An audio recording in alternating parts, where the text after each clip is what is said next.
আসসালামু আলাইকুম, কেমন আছেন সবাই? আজকে এই সুন্দর বাটিক ড্রেসটি করে দেখাবো। তার জন্য আমি ৩.৫ গজ সুতি কাপড় নিয়েছি ও ওড়নাটা একদম হাফ সিল্কের মতো, জর্জেটও না আবার সিল্কও না।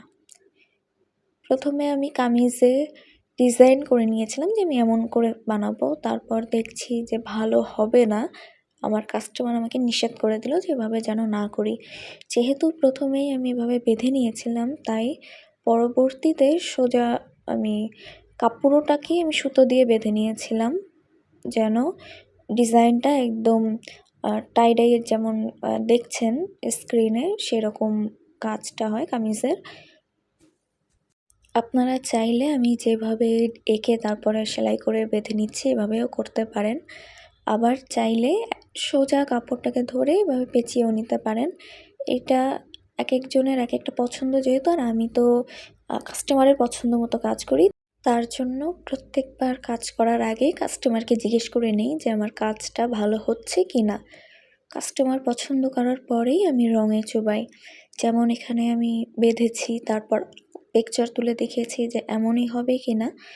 তারপর যখন কনফার্ম করলেন তখন আমি রঙটা করলাম।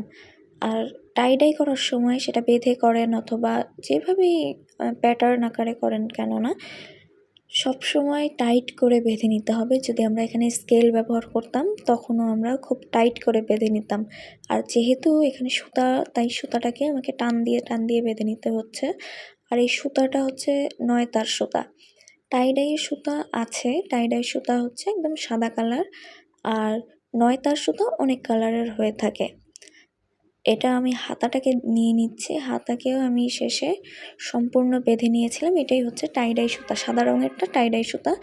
টাই ডাই সুতা দিয়ে যে কোনো কিছু পেঁচিয়ে রং করা অনেক ভালো হয়, কিন্তু সেলাই করলে সেটা একদম ভালো আসে না এবং কাপড়টা কিন্তু ফুটো ফুটো হয়ে যায়।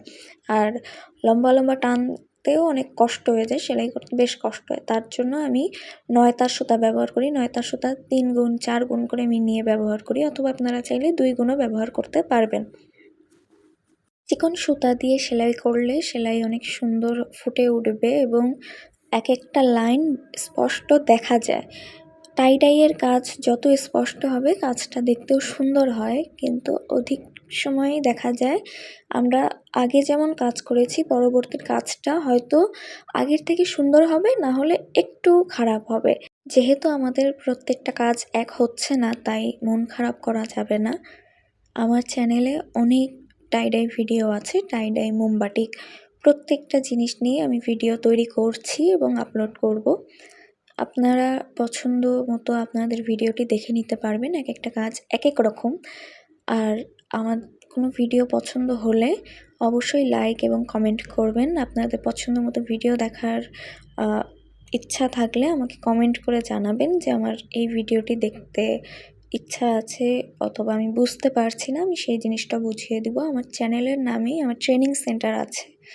যারা সরাসরি অথবা অনলাইনে ক্লাস করতে চান তারা ইনবক্স করবেন, আমি আলাদা করে ক্লাস নিয়েও থাকি। ইউটিউব ভিডিওতে সম্পূর্ণ ক্লাস বোঝানো যায় না, তার জন্য আলাদাভাবে ক্লাসের নিয়ম আছে।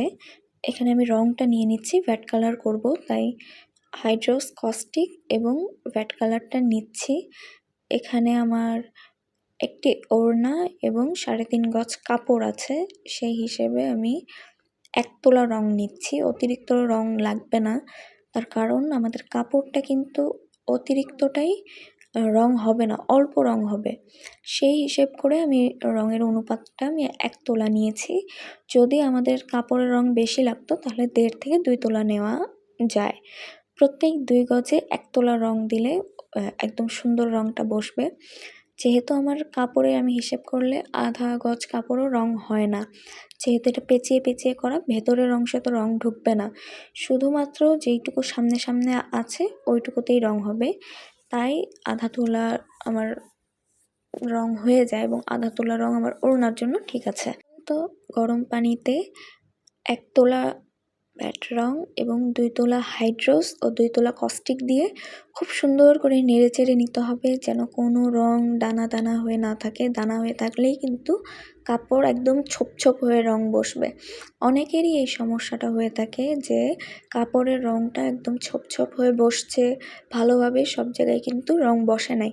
এটার একমাত্রই কারণ হচ্ছে যখন আমরা রংটা ভালোভাবে মিশিয়ে না নিই। অনেক ক্ষেত্রেই আমাদের রং ছেঁকে নিলে ভালো হয়। যদি আপনাদের মনে হয় যে রংটা একদম গুঁড়া গুঁড়া ভালোভাবে মিশবে না, সেই ক্ষেত্রে আপনারা ভালোভাবে ছেঁকে নিবেন। আমি তাড়াতাড়ি কাজ করছিলাম তাই আলাদাভাবে ছেঁকে নেই। দেখতেই পাচ্ছেন ছেঁকে না নেওয়ার ফলে আমার কিন্তু খুব কষ্ট হচ্ছে রংটা মেশাতে।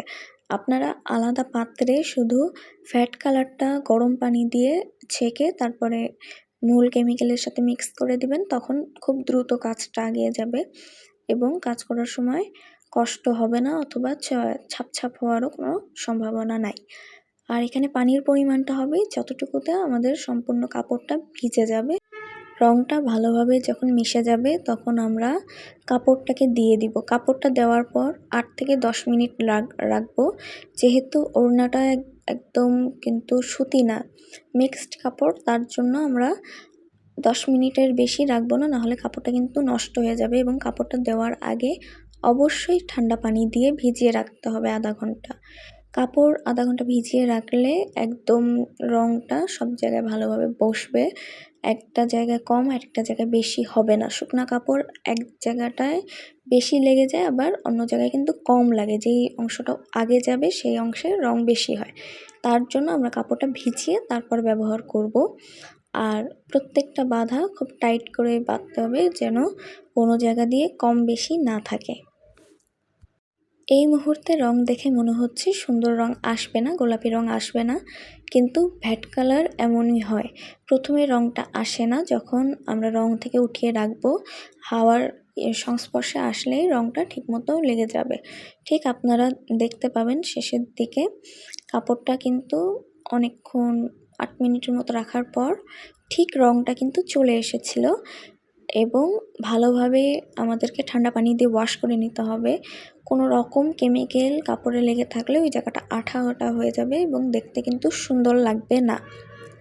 আপনারা একইভাবে যে কোনো কালার করতে পারবেন। আমি যেহেতু এখানে গোলাপি কালার ব্যবহার করছি, আপনারা যে কোনো ভ্যাট কালার ব্যবহার করে একই রকম কাজ করতে পারবেন, অথবা অন্য একটা ডিজাইন সেলাই করে সেটাও দিতে পারবেন। এটাই হচ্ছে টাই-ডাই।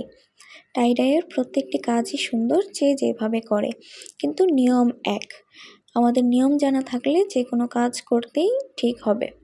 এখানে 8 মিনিট পর আমি কাপড়টাকে দেখে নিচ্ছি, যেহেতু ওপর অংশটা দেখতে পাচ্ছেন একটুখানি ম্যাজেন্টা গোলাপি, যেহেতু ওপরের দিকে ছিল তাই এইরকম কালারটা এসেছে।